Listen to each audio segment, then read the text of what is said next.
TH. তো TH লিখে যখন আমরা সার্চ করব তখনই আমাদের থার্মাল রেজিস্টারগুলো আমাদের সামনে উপস্থিত হবে।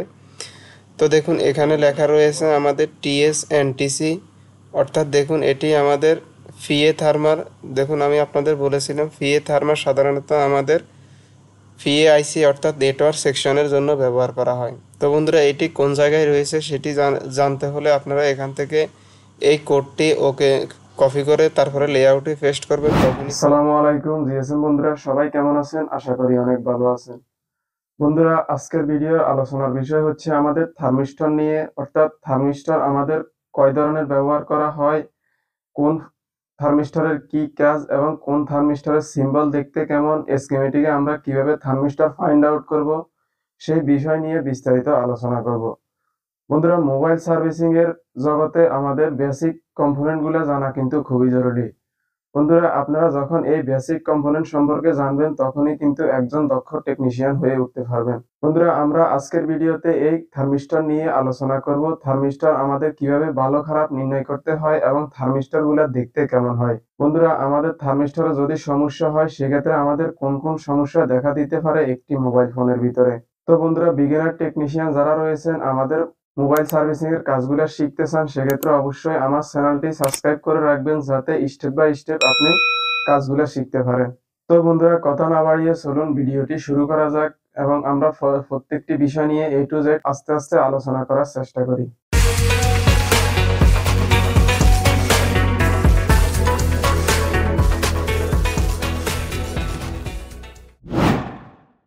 বন্ধুরা থার্মিস্টর আমরা কিভাবে বুঝবো ভালো খারাপ এবং থার্মিস্টর চেনার উপায় কি, থার্মিস্টর সমস্যা হলে আমাদের মোবাইলে কোন কোন সমস্যা দেখা দিতে পারে।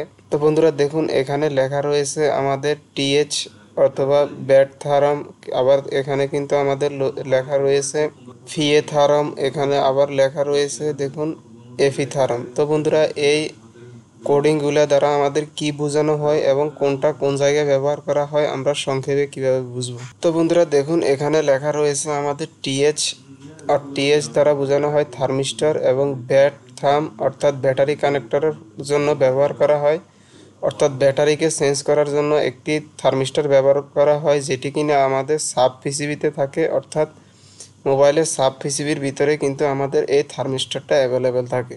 তো বন্ধুরা দেখুন তারপরে আমাদের এখানে লেখা রয়েছে ফিএ থার্ম, অর্থাৎ আমাদের এখানে হচ্ছে এটা ফিএ আইসির জন্য, যেটি কিনা আমাদের নেটওয়ার্ক সেকশনের হিট চেঞ্জ করার জন্য ব্যবহার করা হয়। তো বন্ধুরা থার্মিস্টরের কাজ হচ্ছে মূলত মোবাইলকে হিট চেঞ্জ করা, অর্থাৎ মোবাইল যদি জনিত কোনো সমস্যা দেখা দেয় অর্থাৎ ওভারহিট হয়, সেক্ষেত্রে আমাদের মোবাইলের ডিসপ্লেতে প্রবলেমগুলো দেখা দিবে। তো বন্ধুরা যদি আমাদের মোবাইলটি ওভারহিট হয় সেই ক্ষেত্রে কিন্তু আমাদের ডিসপ্লের উপরে লেখা আসতে পারে mobile temperature high to low, অথবা টেম্পারেচার হাই, অথবা লেখা থাকতে পারে আমাদের ব্যাটারি এরর। তো বন্ধুরা আমাদের থার্মিস্টর সমস্যা হলে কিন্তু এই সমস্যার সমাধানগুলো করতে হবে এবং এই সমস্যার সম্মুখীন হতে হবে। তো বন্ধুরা দেখুন তারপরে আমাদের আরও একটি থার্মিস্টর রয়েছে, এখানে লেখা রয়েছে আমাদের এফি থার্ম অর্থাৎ অ্যাপ্লিকেশন থার্ম। বন্ধুরা এই থার্মিস্টরটি সাধারণত আমাদের ইএমএমসি আইসির পাশে ব্যবহার করা হয়, এটি আমাদের ইএমএমসি অথবা অ্যাপ্লিকেশন আইসির জন্য আমাদের কাজ করে থাকে। তো বন্ধুরা ইএমএমসি আইসি যদি আমাদের ওভারহিট হয় সেক্ষেত্রে কিন্তু আমাদের এই আইসিটি আমাদের মোবাইলের ডিসপ্লেতে ওভারহিট সমস্যা দেখাবে, তো সেক্ষেত্রে আমাদের অবশ্যই থার্মিস্টরটি চেকিং করতে হবে। তো বন্ধুরা দেখুন থার্মিস্টর দেখতে কিন্তু অবিকল আমাদের কয়েলের মতো, অর্থাৎ আমাদের নর্মাল কয়েল যেটি রয়েছে এটির মতো দেখতে, আমাদের সাইরকোনা হয়ে থাকে, দুই প্রান্তে কিন্তু আমাদের সিলভার কালার এবং মাঝখানে হয়ে থাকে কালো কালার। তো বন্ধুরা কয়েল সাধারণত আমাদের পজিটিভ লাইনে ব্যবহার করা হয়, অর্থাৎ পজিটিভ টু পজিটিভ, এবং থার্মাল রেজিস্টার কিন্তু আমাদের এক পাশে থাকে পজিটিভ এবং অপর পাশে নেগেটিভ, অর্থাৎ আমাদের এক প্রান্ত থাকবে আমাদের নেগেটিভ লাইন অর্থাৎ জিএনডি লাইন থাকবে এবং অপর প্রান্ত থাকবে আমাদের 1.8 ভোল্ট অথবা পজিটিভ লাইন 1.8 ভোল্টেজ থাকবে। বন্ধুরা থার্মিস্টর সমস্যা হলে আমরা কিভাবে বুঝবো সেটি নিয়ে আমরা একটু পরে আলোচনা করব, তার আগে আমরা এই কোডিংগুলো সম্পর্কে আলোচনা করব। তো বন্ধুরা এই কোডিংগুলো যদি আপনাদের জানা থাকে আপনারা খুব ইজিলি থার্মিস্টরগুলো বাইর করতে পারবেন। তো দেখুন বন্ধুরা, আমি আপনাদের জন্য এই কোডিংগুলো চেনার জন্য একটি ফটো এডিট করে রেখেছি। চলুন আমরা ফটোটি দেখি, ফটোটিতে আমাদের কি লেখা রয়েছে। তো বন্ধুরা দেখুন, এখানে একটি থার্মিস্টরের কোডিং ব্যবহার করা হয়েছে। থার্মিস্টরের লাইনগুলো সাধারণত আমাদের সিপিইউ আউটপুট করে থাকে। তো বন্ধুরা দেখুন, এফই থার্ম আমাদের সবসময় সিপিইউ অথবা ইএমএমসি আইসির পাশে থাকবে। আমাদের এই থার্মিস্টরের কোডিং থাকবে এফই দিয়ে। তো বন্ধুরা, থার্মিস্টরের আরও একটি কোডিং রয়েছে সিএসজি থার্ম। এটি আমাদের সাধারণত চার্জিং আইসির কাজে ব্যবহার করা হয়। বন্ধুরা, চার্জিং আইসির ওভারহিট চেঞ্জ করার জন্য এই থার্মালটি ব্যবহার করা হয়, যেটি কিনা আমাদের সিএইচ থার্মাল নামে পরিচিত। তো বন্ধুরা, আরেকটি থার্মাল ব্যবহার করা হয় আমাদের টিআর থার্ম। এটি কি আমাদের টিআর থার্ম থাকতে পারে অথবা ফিএ থার্ম থাকতে পারে। এটি আমাদের সাধারণত FE4, 2G, 3G এবং 4G আইসির পাশে থাকবে। তো বন্ধুরা, যদি থার্মালের নাম হয় আমাদের WLAN থার্ম অর্থাৎ ওয়েল থার্ম, এটি আমাদের সাধারণত ওয়াইফাই আইসির কাজে ব্যবহার করা হয়। ওয়াইফাই সেকশন যদি আমাদের কোনো হিটিং জনিত সমস্যা হয়, সেক্ষেত্রে আমাদের ওয়েল থার্ম এই থার্মিস্টরটি কাজ করবে। তো বন্ধুরা, তারপরে হচ্ছে আমাদের মেইন থার্ম অথবা ব্যাড থার্ম। এটি আমাদের সাধারণত সাব পিসিবিতে থাকবে, যেটি আমি আপনাদের একটু আগে দেখিয়েছিলাম। থার্মিস্টরটি সমস্যা হলে আমাদের কি কি সমস্যা দেখা দিতে পারে মোবাইলের ভিতরে দেখুন এখানে রয়েছে আমাদের টেম্পারেচার হাই এবং temperature to low, battery error. এই তিনটি সমস্যা আমাদের এই থার্মিস্টরের কারণে দেখা দিতে পারে। তো বন্ধুরা, স্কিমেটিকে যখন আমরা ফাইন্ড আউট করব, তখন আমাদের কি লিখে ফাইন্ড আউট করতে হবে এবং কোথায় লিখতে হবে, দেখুন এটি আমি আপনাদের দেখাবো। দেখুন, স্কিমেটিকে এসে যখন আমরা এখানে লিখব TH স্যামসাংয়ের ক্ষেত্রে, সেক্ষেত্রে কিন্তু আমরা খুব ইজিলি থার্মালগুলো পেয়ে যাব। এবং চায়না অথবা ওপ্পো, ভিভো, রিয়েলমি, এক্সোমি এই মোবাইলগুলোর ক্ষেত্রে কিন্তু আমাদের RT অথবা NTC এই দুটি নাম দিয়ে আমাদের সার্চ করলে কিন্তু আমরা থার্মিস্টরগুলো পেয়ে যাব। তো বন্ধুরা দেখুন, থার্মিস্টরের সিম্বল দেখতে কীরকম হয়। দেখুন, NTC সাধারণত বোঝানো হয় নেগেটিভ থার্মাল চেঞ্জ। এটি দেখুন সাধারণত আমাদের থার্মিস্টরের চিহ্ন। অর্থাৎ আমরা যখন স্কিমেটিকে দেখব, স্কিমেটিকের ভিতরে আমাদের এরকম সিম্বল দেওয়া থাকবে। তো দেখুন, রেজিস্টারের মতো কিন্তু উপরে একটি দাগ দেওয়া থাকবে এবং একটি পজিটিভে একটি নেগেটিভে দেওয়া থাকবে। এবং এখানে দেখুন আরও একটি TS দিয়ে আমাদের এরকম চিহ্ন দেওয়া থাকবে এবং আরেকটা RT দিয়ে চায়না মোবাইলগুলোতে লেখা থাকবে। তো দেখুন, রেজিস্টারের মতো একটি নেগেটিভ এবং একটি পজিটিভ প্রান্ত থাকবে। এটি সাধারণত আমাদের স্কিমেটিক সিম্বল হিসেবে ধরা হয়। তো বন্ধুরা, এই সিম্বলগুলো দেখলে আমরা সাধারণত বুঝবো এটি আমাদের থার্মাল রেজিস্টার ব্যবহার করা হয়েছে। তো বন্ধুরা, চলুন আমরা বর্ণীয়ত দেখব। বর্ণীয়ত দেখলে আমরা খুব ইজিলিভাবে বুঝতে পারবো।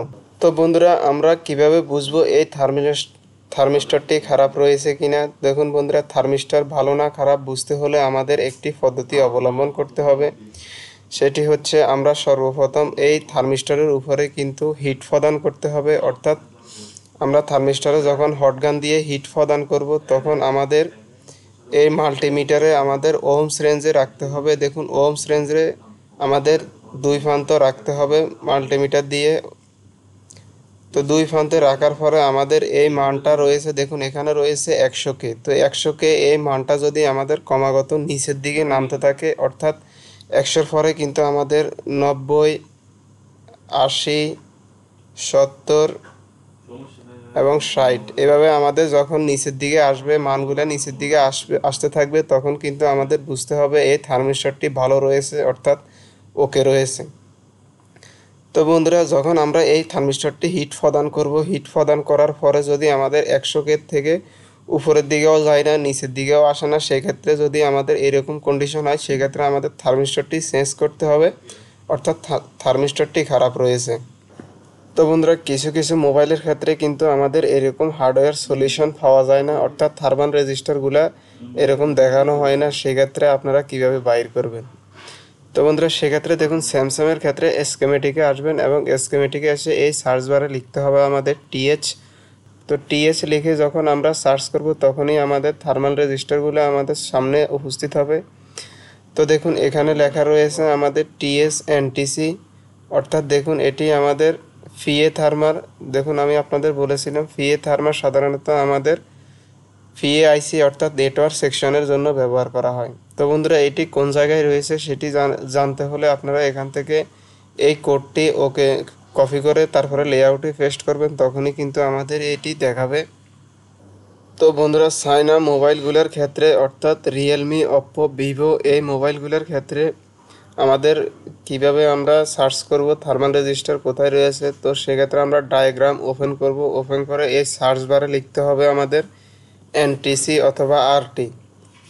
তো এনটিসি অথবা আরটি যখন আপনি এখানে লিখবেন, এনটিসি দেখুন লিখে সার্চ করার পরে কিন্তু আমাদের থার্মাল রেজিস্টারগুলো আমাদের সামনে আসবে। দেখুন এখানে 100K অর্থাৎ এখানে একটি থার্মাল রেজিস্টার ব্যবহার করা রয়েছে। রেজিস্টারের চিহ্ন কিন্তু এক প্রান্তে আমাদের গ্রাউন্ড রয়েছে। তো আমরা বুঝতে পারলাম এটি আমাদের থার্মাল রেজিস্টার। তো দেখুন এটি হচ্ছে আমাদের সাধারণত ফি এর জন্য ব্যবহার করা হয়েছে, আরএফ ফি অর্থাৎ আরএফকে চেঞ্জ করার জন্য আমাদের এই থার্মালটি ব্যবহার করা হয়েছে। যেটি সমস্যা হলে আমাদের দেখুন টেম্পারেচার জনিত সমস্যা হতে পারে। তো বন্ধুরা দেখুন এখানে আরও একটি থার্মিস্টর রয়েছে, যেটি কিনা আমাদের এপি চেঞ্জ টেম্পারেচার করে। তো এপি মানে হচ্ছে আমাদের অ্যাপ্লিকেশন প্রসেসর, যেটি আমাদের ইএমএমসি আইসির জন্য ব্যবহার করা হয়েছে। অর্থাৎ ইএমএমসি হিটিং জনিত সমস্যা দেখা দিলে আমাদের এই থার্মিস্টরটি কাজ করতে হবে।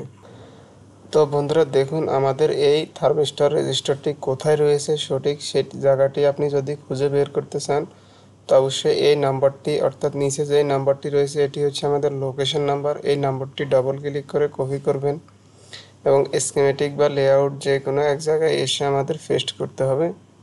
তো দেখুন আমরা লেআউটে এসে যখন পেস্ট করব, পেস্ট করার পরে কিন্তু আমাদের দেখুন এখানে সিপিইউর পাশে ইএমএমসির পাশে কিন্তু আমাদের এই থার্মিস্টরটি রয়েছে, এনটিসি থার্মিস্টর।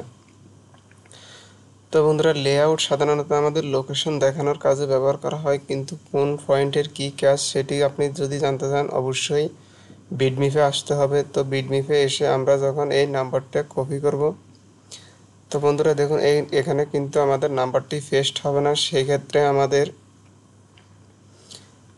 ডায়াগ্রামের সাথে আমাদের কম্বাইন করে নিতে হবে স্কিমেটিকের সাথে, অর্থাৎ ডায়াগ্রাম যেটি রয়েছে এটির সাথে আর বিটম্যাপের সাথে আমরা কম্বাইন করে নেব। কম্বাইন করে নিলে কিন্তু খুব ইজিলি আমরা বুঝতে পারবো।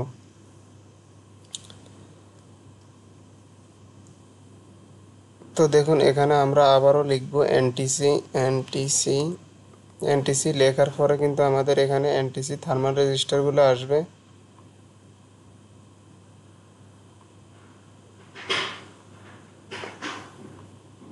তো দেখুন এখানে আমাদের থার্মাল রেজিস্টারগুলো আসছে, এনটিসি থার্মাল রেজিস্টার। তো এটি যখন আমরা ডবল ক্লিক করব, তো ডবল ক্লিক করার পরে দেখুন এখানে সরাসরি আমাদের এনটিসি থার্মাল রেজিস্টার যেটি রয়েছে এটি আমাদের ওপেন হয়েছে।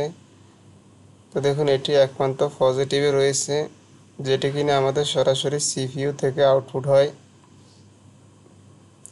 স্যামসাং মোবাইলের ক্ষেত্রে যখন আমাদের হার্ডওয়্যার সলিউশনে থার্মিস্টর পেস্টটি থাকবে, তখন কিন্তু আমাদের থার্মিস্টরগুলো বাইর করতে খুব ইজি হয়ে যাবে। দেখুন কোন পয়েন্টের কী কাজ আপনি খুব ইজিলি দেখতে পারবেন। ব্যাট থাম যখন আমরা ডবল ক্লিক করলাম, দেখুন বিটমিপে সরাসরি আমাদের দেখিয়ে দিচ্ছে, অর্থাৎ কোন পিনের কী কাজ সেটি আমাদের সরাসরি দেখাবে। দেখুন এখানে আমাদের ব্যাট থাম যেটি রয়েছে এটি হচ্ছে আমাদের থার্মাল রেজিস্টার, আরগুলো হচ্ছে আমাদের দেখুন একটি রেজিস্টারের মাধ্যমে কিন্তু ভোল্টেজ প্রদান করা হয়েছে ভিডিডি। তো বন্ধুরা এই সমস্যাটি এই থার্মাল রেজিস্টারটি যদি আমাদের খারাপ হয় সেক্ষেত্রে কিন্তু আমাদের ব্যাটারি ইরর সমস্যা দেখা দিবে, কেননা এটি ব্যাটারি চেঞ্জ করার কাজে ব্যবহার করা হয়েছে। তো বন্ধুরা দেখুন এখানে আরও থার্মাল রেজিস্টার রয়েছে। দেখুন এটি হচ্ছে আমাদের ফিএ থার্মাল রেজিস্টার, অর্থাৎ নেটওয়ার্ক আইসিকে আমাদের চেকিং করার জন্য ব্যবহার করা হয়েছে। অর্থাৎ নেটওয়ার্ক সেকশন যদি অতিরিক্ত হিট হয় সেক্ষেত্রে আমাদের এখানে দেখাবে টেম্পারেচার টু হাই। তো বন্ধুরা দেখুন আমাদের এই রেজিস্টারগুলো চেকিং করতে হবে। এখানে থার্মাল রেজিস্টার যেটি রয়েছে ফিএ থার্ম। তো বন্ধুরা দেখুন এখানে তিনটি রয়েছে, তিনটির ভিতরে এখানে এটি হচ্ছে আমাদের ক্যাপাসিটর, এটি হচ্ছে আমাদের রেজিস্টার এবং এটি হচ্ছে আমাদের মেন থার্মাল, অর্থাৎ যেটি আমাদের ফিএ থার্ম নামে পরিচিত, থার্মিস্টর নামে পরিচিত। তো বন্ধুরা, আজকের ছোট্ট একটি ভিডিও এই পর্যন্ত। অবশ্যই মোবাইল সার্ভিসিংয়ের স্টেপ বাই স্টেপ ভিডিওগুলো দেখতে চাইলে আমার চ্যানেলটি সাবস্ক্রাইব করে রাখবেন, যাতে প্রত্যেকটি ভিডিও আপনারা দেখতে পারেন।